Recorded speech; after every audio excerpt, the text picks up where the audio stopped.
We haven't been this way in my view, since the '80s. You know, where it clicked worldwide, not just the United States, but everywhere.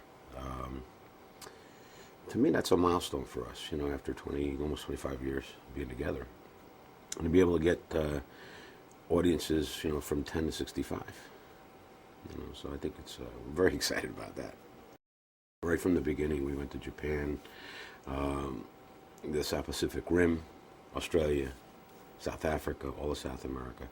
And that widens your fan base. And you can't just rely on the United States sometimes with music. You have to go away to different places.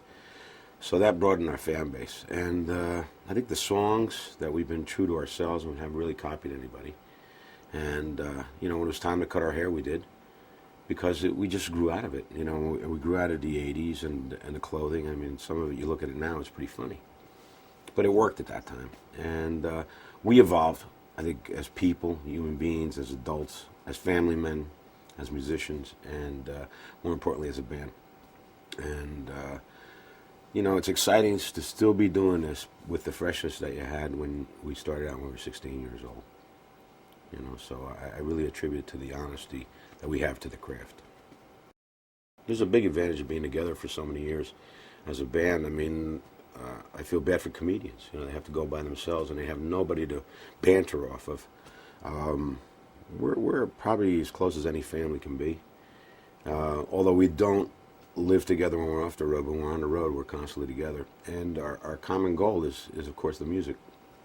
So our objectives is the same.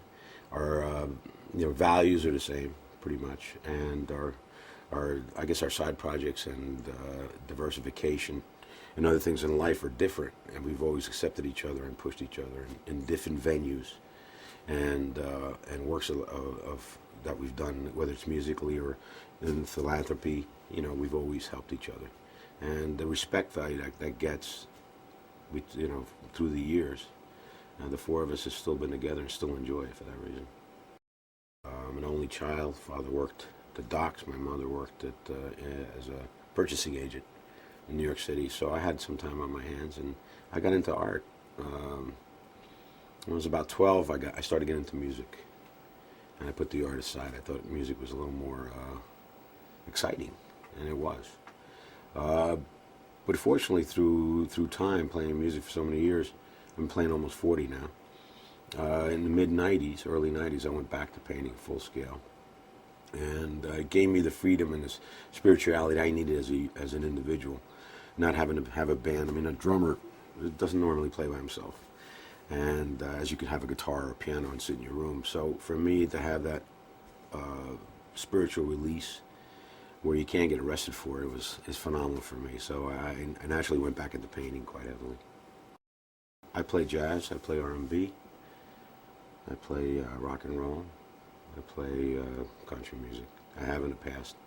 So I play all these different types of music, so my art's pretty much that way too. I like doing people, and I like doing all kinds of people. I've had people come up to me and go, "You brought me through a hard time with this song and these lyrics." And I've also had people that go, "You just make me feel good when I just don't feel good that morning, listen to it." And of course, I've heard the odd, and I've lost my virginity to that song and stuff like that as well. But you don't really realize how much of an impact it has on people. And I think back to when I was young, and I would listen to British bands and things coming through of how it did impact me in a certain time and moment when I was sad or happy. A certain song or feeling, it's like a smell that comes back. So it's not to be taken lightly, and it's interesting that people really believe in the music, believe in the band, and that's, I think, that pushes us to be a 12 instead of a 10, you know, up to this moment. We would play 6, 7 different places in one state. We'd only play one now. I mean, we don't overwork as much as we found that we forgot why we were playing music and didn't enjoy ourselves. There was a time where we toured so extensively that we didn't realize our success or even got a chance to enjoy it. Through the years, I think we matured to the fact that, you know what, we can have fun, enjoy music, and tour. And we try to do as many places as we can in the world. The audiences are much bigger now, and which is a lot of fun. As long as you still enjoy playing live, we'll be out here for a long time, I think.